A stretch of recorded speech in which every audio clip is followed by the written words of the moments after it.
This is Distant Replay.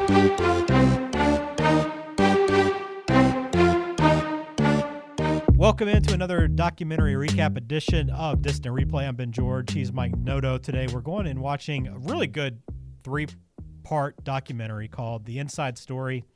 It is on Inside the NBA. Coming out early 2021, first quarter of 2021.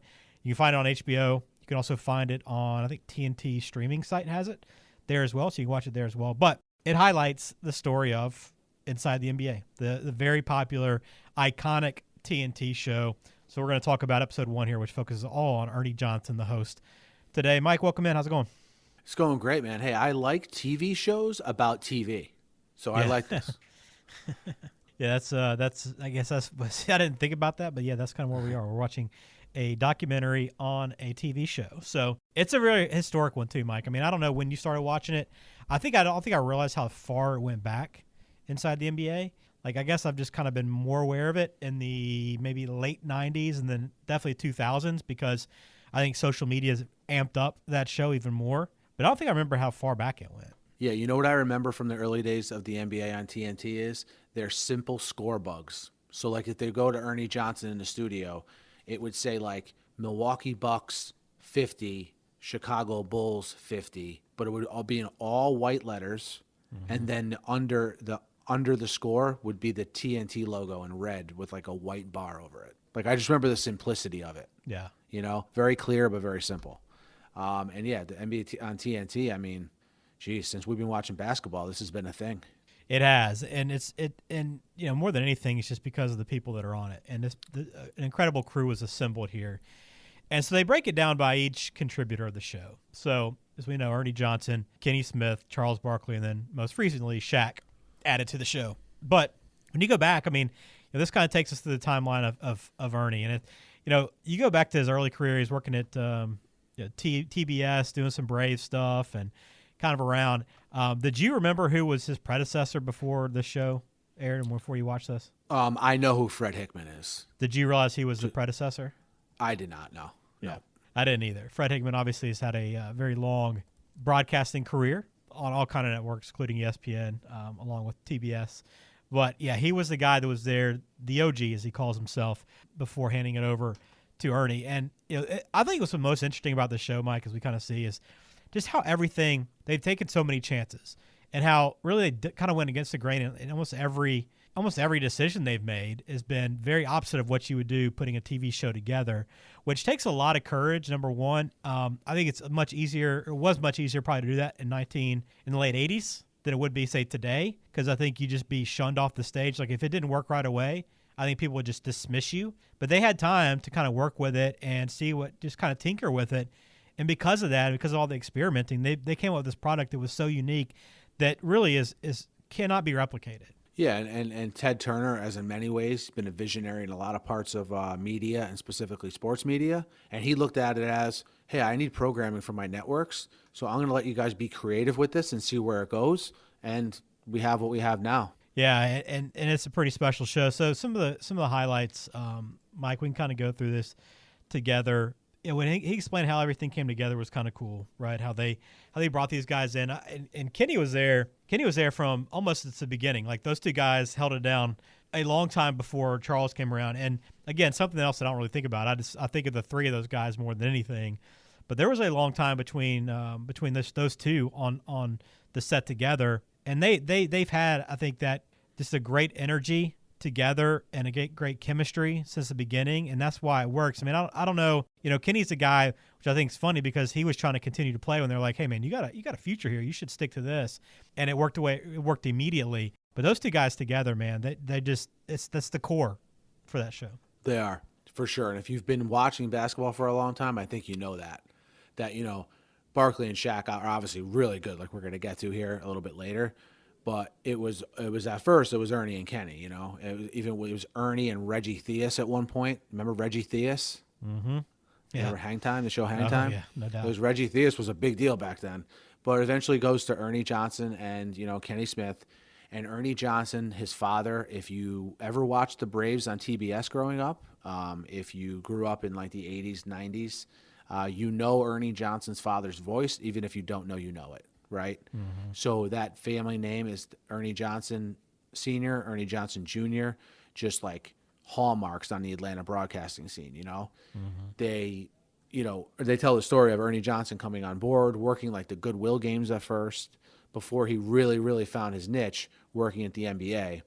And then you get this guy in Kenny Smith who, I find it interesting that, I never thought about it this way, but they sort of explain in this documentary, like, hey, look, he may not be like Barkley and Shaq level good as a player, but I found it's crazy to think they had to explain how good Kenny Smith was, because if you saw Kenny Smith play, like, he was like excellent.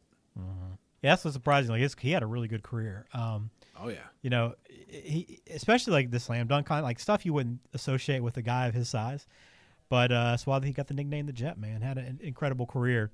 I didn't think it was funny kind of hearing some of the names of the people that came through before Ernie.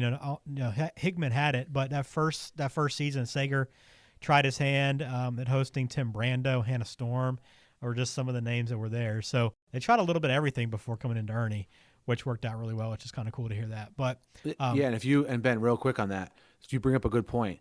Now, if you think of all those names you just mentioned, Tim Brando, Fred Hickman, Hannah Storm, those are all at that point huge names, right?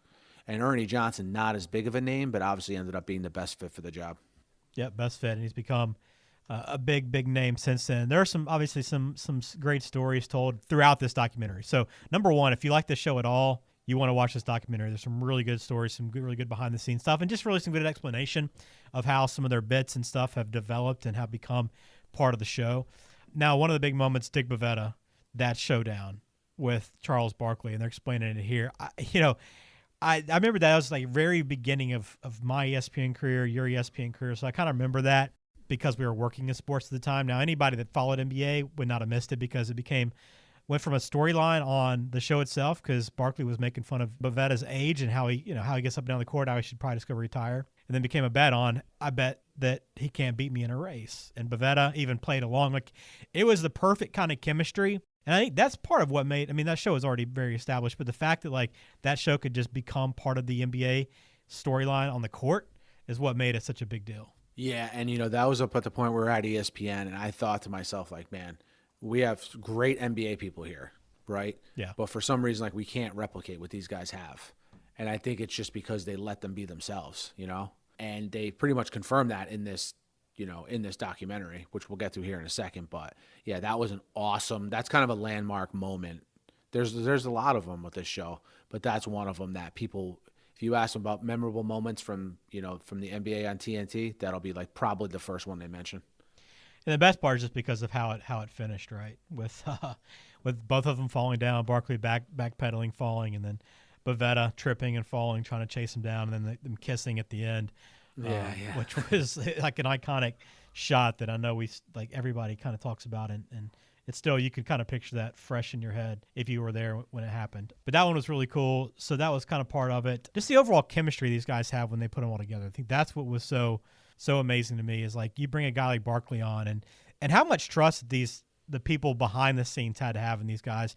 A, to let them say what they wanted to, but I think B, the producer on the show, remember his name? Tim Kiley, saying that like we treated this different. Like, we didn't bring these guys to a production meeting. Like, what's the point of bringing them in? Because they're going to be more worried about kind of repeating what we told them to say and like thinking about this kind of the scripted elements of the show rather than just kind of speaking, just impromptu what's on their mind as they watch stuff. And I think that's what makes us so successful. We know that like, hey, these guys speak their mind, right? But I think the fact that they've been put in a position to do that is what's made it work. And this guy, Tim Kiley, is fascinating. You probably know a lot more people like Tim Kiley in TV media than I do, but I find a guy like this fascinating.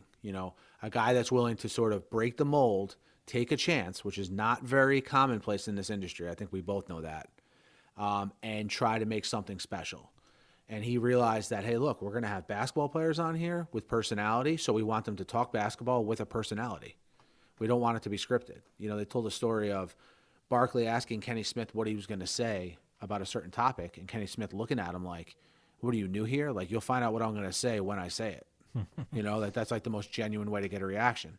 And they talked about some of the interactions between Tim Kiley, his staff on the NBA on TNT, was a great part of this documentary, because there's a lot of people behind the scenes on that show that I'm glad they got some shine, because they deserve it, because the show is so good. And they were an integral part, not only of the show, but this documentary. Very good to get their insight, especially from Kylie. Yeah, I think that's the biggest takeaway I've had from this documentary too, is the fact that you learn who's behind the scenes, because it takes a lot to pull off a show like this. I mean, you got to have the perfect talent in there too, and these guys know their craft, right? They're experts, they were great players, but also they have a sense of humor. They don't really care what people think about what they say, which is a rare trait to have these days. And they just say, right? They're not too apologetic unless, they really say something they know they cross the line on.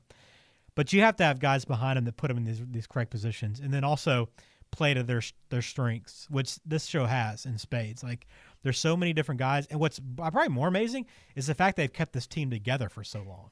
Yeah, that's indicative of people like where they work. They were going through all the people in the background that work on the background of the show, and how many, what their name was and how many years they've been there.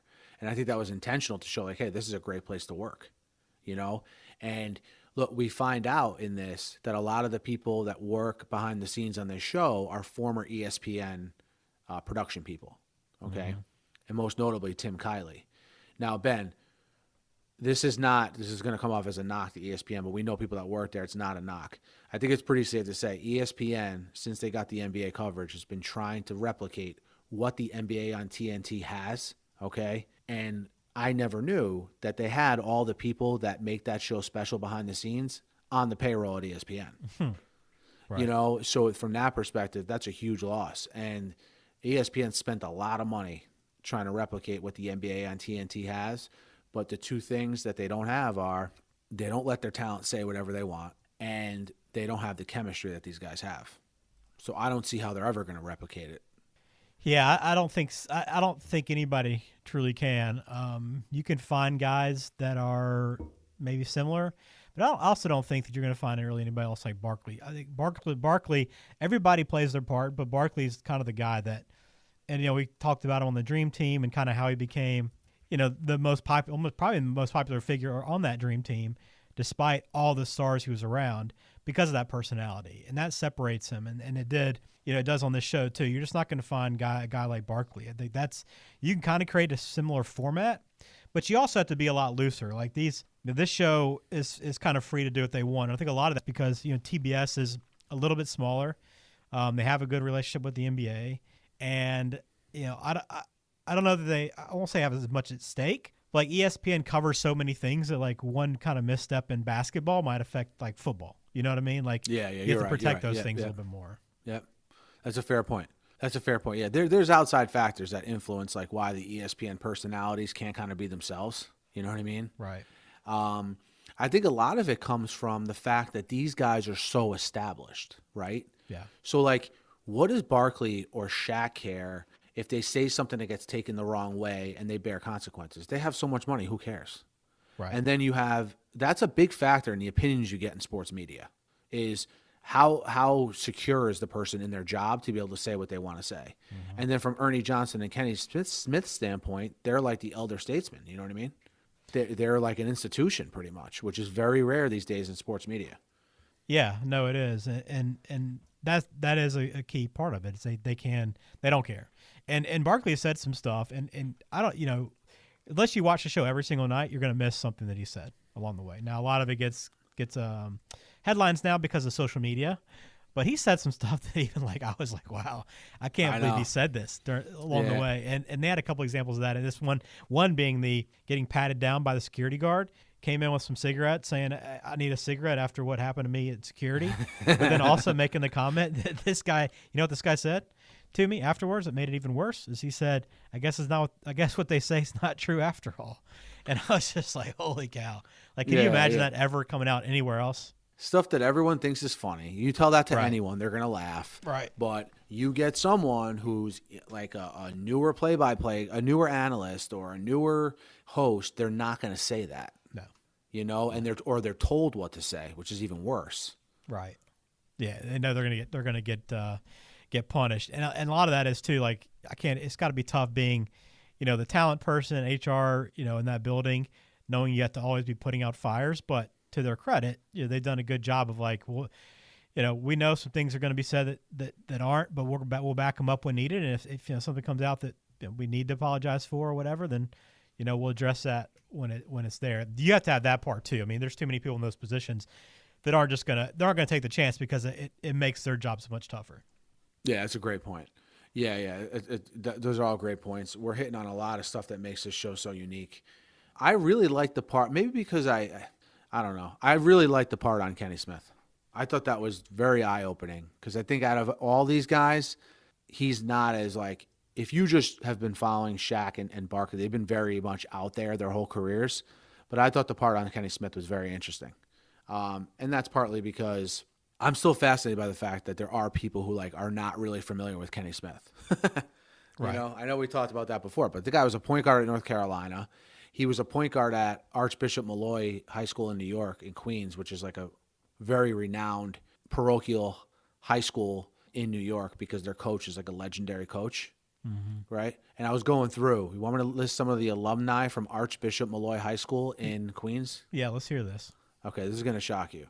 So most well-known from a basketball standpoint because Kenny Anderson went there. Okay. So Kenny Anderson was a lot bigger name than Kenny Smith, all right? But here are some of the other alumni. Louis Carnesecca, former New York City Police Commissioner Ray Kelly, Peter Vesey, Okay. Jim Larinaga, Wow. Brian Winters, NBA coach, Vitas Gerulaitis, the old tennis player, Andrew Cuomo, Ray Romano. Random. I said Kenny Anderson, Russ Smith, if you remember Russ Smith. Remember Brian McNamee? Remember that name? Yeah. He was, Clemens and Pettit's steroid injector, or whatever you want to call it. Yeah. Right? How eclectic of a group is that? That's pretty wild. Yeah. That's quite a list for such a small school. Yeah. We're talking like a 1,500 student Catholic school. Just thought that was an interesting aside. But, yeah, so this Shaq, I mean, what did you think of the Shaq segment? It was really good. I mean, everything that I liked everything about this documentary. I gotta be honest. Like, there's not a whole lot that I can critique. I think we got a really good look at how everything was put together, a really good look at how each of these guys became part of the show in that process, and then how they all work together. You kind of get the behind the scenes look. You also get it from their perspective, and then you also get it from all the other professionals, like some really noted sports broadcasting professionals that have their opinion of the show and why they respect it so much, which even kind of gives it this other kind of elevates it even more. Like, we know how much we enjoy it as fans of sports, but you hear these other guys that have been at the highest level, like a Dan Patrick, saying, hey, what these guys do is special. It lends even more credibility. Yeah, you have the respect of your peers, in the broadcasting industry. Also, celebrities are in this as well, like saying how much, they sort of have kept up with, NBA on TNT throughout the years and how much it's meant to them as a show.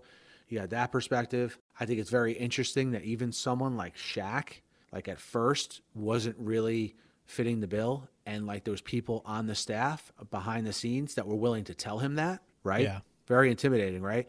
But not only that, Shaq able to take that criticism, improve as an analyst, and like stick with it. I mean, Shaq could have just said, well, you know what, this isn't really worth it. I'm just going to not do this anymore.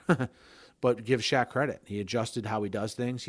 I think he's great now. And the back and forth between him and Barkley are legendary. Oh, yeah. I mean, having him really kind of took it to another level. Surprising, because they've rotated a number of guys in there. But Shaq and Barkley both are definitely two of the top 10 centers, or, even big men. Barkley wasn't a center, but big men of all time. And having them both be able to speak their mind and kind of get at each other is what makes it so much fun. And they're so competitive. I mean, that's the other part of it, is these guys love to compete. They're competitors at heart, and that comes out on the show.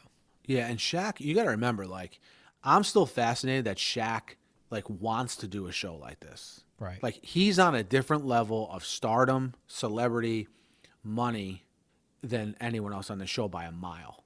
And I think it's great that he wants to be involved and does and commits to being so good at it. I think that says a lot about him personally. You like how I'm getting deep about Shaq here? I love it. I love Shaq. So I like all these guys. But yeah, so it's another interesting factor that they discussed was how each guy played a different position, looks at the game a little bit differently, and it really comes out in their analysis, which I thought was a good point. Yeah, me too. What else about this first episode, Mike, should we point out? Or do you have notes on anything? No, I mean, I think we covered everything, but yeah, just a very good documentary to go back and watch, even if you just in passing watch, even just to see how the studio has changed throughout the years. As Right.